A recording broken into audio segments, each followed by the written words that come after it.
नमस्कार, हम बानी साबिर हुसैन। अभी अपने देख रहा बानी समृद्ध नेपाल। मध्य प्रदेश के जितना भी नदी बा लाग रहल बा कि हेकरा इतना खराब कहीं नदी ना मिली। जितना कि खराब बा, बार बार छल फल हो रहल बा, बार बार एकरा बारे में चर्चा हो रहल बा, लेकिन कौन निकास नहीं निकले सकत। इतना बड़ा छठ पर्व होते हुए भी आज के दिन में भी 3 गो दिन बाकी रह गइल बा। आज के दिन में भी ऐसन अवस्था रहल बा। बहुत दुख के बात बा। सब जगह छठ घाट सज रहल बा। यहाँ भी रानी घाट वीरगंज के जो छठ घाट बा यो भी सजावल जाता, लेकिन एगो पानी के कारण सारा फीका पड़ रहल बा। ये बहुत दुख के बात बा। इहे विषय के लेकर के रानी घाट छठ घाट के अध्यक्ष जी बानी, यहाँ के परिचय भी जाने के चाहेम, साथे साथ एक बारे में कुछ चर्चा भी करे के चाहेम। बहुत बहुत स्वागत बा, नमस्कार बा अपने के। अपने के परिचय के साथ साथ एक बारे में 2-4 शब्द अपने एकदम विस्तृत रूप से जानकारी दे दी कि आज तक सफा नहीं के बल अपने का अपने मैसेज देवे के चाहेम, का संदेश देवे के चाहेम। सर्वप्रथम संपूर्ण में श्री सीताराम। हमार नाम रंजन सिंह राजपूत। विगत के कितना वर्ष से ये प्रयास हो रहा बा। अपने लोग मीडिया साथी भाई भी वर्षों से हमनी के देख रहल बानी सन। गइल साल भी मीडिया साथी भाई आए के बेरिया भी हम अपन धारणा रखले रहनी। उस समय में काथी कले रहनी जे हमनी के कोनो ऐसन पर्व त्योहार भी लोप हो गइल बा। जैसे कि यहाँ इस स्थल में अपने के याद दिलावे के चाहे, हमनी के तीज होत रहे। तीज में वीरगंज के जितना भी व्रतालु महिला लोग बा, हमनी के बेटी चाटी लोग बा, उ लोग ई रानी घाट मठ में आवे लोग और यहाँ तीज करे लोग। तो ई खोला में स्नान करे लोग, ठीक बा। स्नान करके वो खोला में जाके नाच, वहाँ परिसर में, मंदिर परिसर में जाके नाच गान के कार्यक्रम करे लोग। पर ई खोला प्रदूषित भइला के कारण से 15-20 वर्ष से वो जो तीज के यहाँ स्नान के कार्यक्रम होते रहे वो सब लोप हो गई बा। वो सब चीज नहीं के देखे के मिलत। एक और प्रत्यक्ष असर वहां भी देखे के मिला था। धीरे धीरे एक और असर अभी छठ में भी देखे के मिला था। विगत के 2 वर्ष से, गइल 2 साल से हमने के कृत्रिम कुंड निर्माण करके वहाँ हम बतैनी है, वहाँ 2 कृत्रिम कुंड बा। चैती छठ में हमने के कृत्रिम कुंड निर्माण करके अर्घ देवे के व्यवस्था मिलैले रहनी सन। बड़का छठ में का होके कि छठ के 2 दिन अथवा 3 दिन अथवा 1 दिन आगे, 2 दिन 3 दिन आगे सिरसिया नदी के पानी सफा उद्योग लोग छोड़ देवे लोग। तो कार्तिक छठ में औसन दिक्कत माने ना आई रहे है अर्घ देवे के समय में।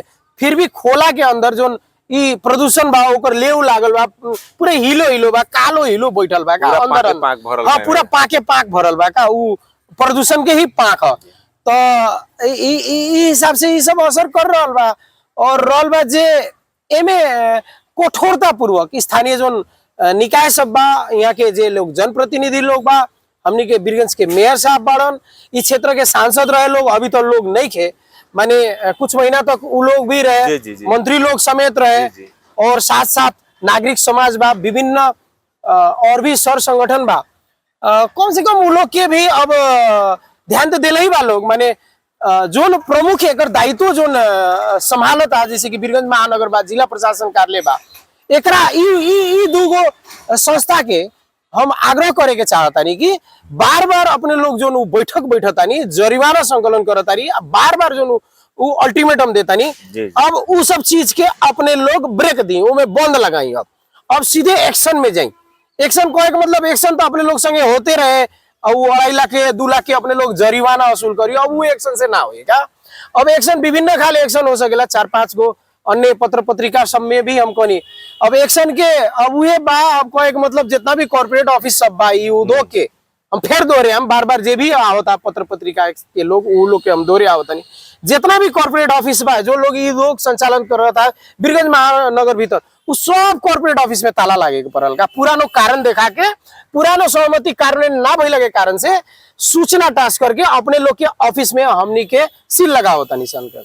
दूसर कल कारखाना से उत्पादित वस्तु सब वीरगंज महानगर क्षेत्र भीतर में यदि बिक्री वितरण हो रहा बा, सूचना टास्क करके ओकरा पर भी बैंड लगाए। वो कल कारखाना के जितना भी वाहन सब घूम रहा बा, ओर दोर कर रहा बा, इनोवर क्षेत्र भीतर, वो सब वाहन के भी जब्त करे पड़ल।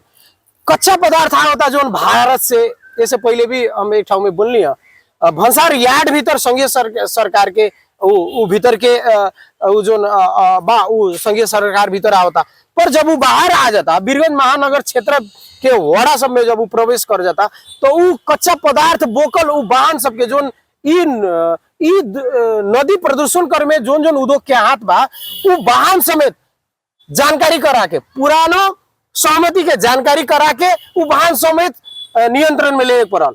ओकरा बाद उद्योगी व्यवसायी के घर लगे जाके फोर्थ पारे के पड़ल। जे तरह टेलीकॉम में ऐसे पहले देखले रहनी सन, ऐसे पहले एगो मीडिया साथी आई रहलन तो उ जानकारी करैले रहलन हमरा टेलीकॉम में महानगर जे तरह ले जाके फोर्थ ऊपर ले रहे नु वो तरह ई अभियान के रूप में महानगर के संचालन करे के पड़ल।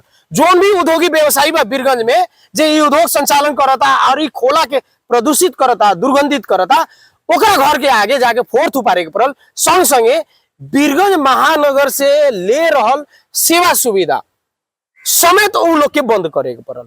यदि ये तरह कठोरता पूर्वक यदि लागल जाए एमे हमनी के भी साथ रही, सब नागरिक के साथ देवे के पड़ी। हमें जैसे नागरिक लोग के आम सर्वसाधारण के आग्रह करे के चाहतनी, आह्वान करे के चाहतनी, ऐसा पड़ल खंड में हमनी के सहयोग करे के पड़ी, साथ देवे के पड़ी। यदि ऐसा किस्म के नीति सब तौर तरीका सब यदि अवलंबन करल जाता तो हो सकेला ई प्रदूषण मुक्त हो जाई कह के ऐसा चाहे आशा बा, भरोसा बा।